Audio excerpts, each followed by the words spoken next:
moving to the Ramayana tales, we are discussing about the social distancing of Sri Rama and comparing it with the current situation. Okay, what is the first line? Purvam Rama Tapovanadi Gamanam. That is our one line we are developing into the first part of this great epic. Alright, so Rama, Bharata, Lakshmana, Shatrugna, they are growing up, they are becoming very handsome boys and learned everything from the Vasishtha Muni. Vasishtha Muni literally made them self-sufficient. Self-sufficient, otherwise Atmanirbhar. Wait a minute, what did I say just now? Atmanirbhar? Oh yes, that is the word we are hearing nowadays, so common, no? Everywhere we are hearing that word, Atmanirbhar. What is this Atmanirbhar? You are self-sufficient to do everything yourself. You don't have to depend anybody for anything. Okay. Now we are with Sri Rama and his brothers, right? So happily they were growing up.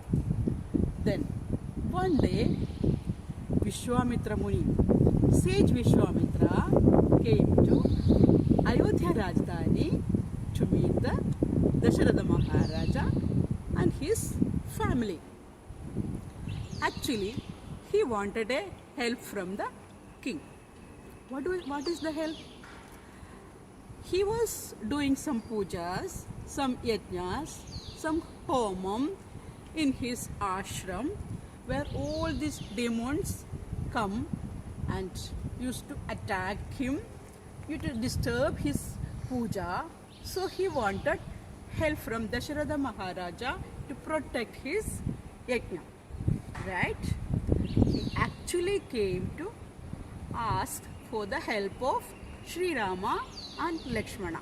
They were kids, you must know. You must remember that. They were literally small kids. Right? And Dasharatha Maharaja got very upset. He was very sad because he got the children at a very old age, no? Very late they are born. Then, and he is very attached to his kids. We are all attached to our kids, no? And he wanted, Vishwamitra Maharshi wanted to take them away to the forest to fight with the demons. So, he was so reluctant to send them. Then, Vasishtha Guru explained to Dasharatha Maharaja that this is the purpose of the birth of Sri Rama. You know, explained in the earlier episode also, Sri Rama is the incarnation of Lord Vishnu. Okay, and you know, Sri Rama is very attached to Lakshmana. Other than he is fond of all his siblings, but he was more attached to Lakshmana. Why? Because Mahavishnu's bed. Mahavishnu lie on his bed, which is a serpent, Ananda. And Lakshmana is the incarnation of Ananda, the serpent. Alright? So they are very close each other. So Vishwamitra Maharshi asked to Sri Rama and Lakshmana to follow him to the forest to protect his yajna. Very reluctantly, Vasishtha Muni convinced Dasharatha Maharaja that nothing will happen to the kids, you please send them. So, at last, they were ready with their bows and weapons and they are going to the forest with Muni Vishwamitra. They have to walk because they are walking through the forest and so many days they have to walk. And what is the age of Sri Rama, you know, and Lakshmana? They are around 16 years old. Very tender age, no? Not the time to go to the forest, but He's a prince. Both of them are prince, and they are supposed to protect their prajas. All right. So here they are going, and while walking, Vishwamitra Maharshi felt that they are kids and they will be having, they'll be feeling hunger and thirst. So he advised two mantras to Sri Rama and Lakshmana to escape from the hunger and thirst. And what is the name of that two mantras?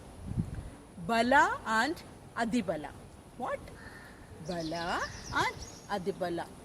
Do you know about any capsule available nowadays to keep you away from your hunger and thirst? If you know, please tell me.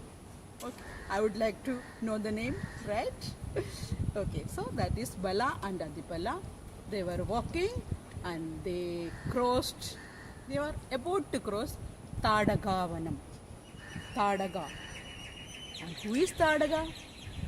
Tadaga is a lady demon. She resides in Tadagavanam with her two kids, Marichan and Subahu. And these two kids were disturbing Vishwamitra Maharshi also. So Tadaga, know what she used to do? She hides. She hides in the forest, and what she does? She attacks the passerby. She comes and attacks the people who goes. But Vishwamitra Maharshi wanted Rama to kill Tadaga. So he provoked Sri Rama, doing like he started vibrating his bow so that it made a huge sound, fierce sound, and Tadaga came out from her hiding. So the one bow, Sri Rama killed Tadaga. That was the end of Tadaga. What is Tadaga? Actually is all the dark side of us only, no? That is Tadaga. You have to kill your darkest sides so that you yourself emerge as a pure soul. Alright. So after killing Tadaga, they again started walking, and it was night by the time they have to stay somewhere, no? There they saw a ashram, and what is the name of that ashram? Kama Ashramam. So they stayed in that ashram to spend their night. Okay.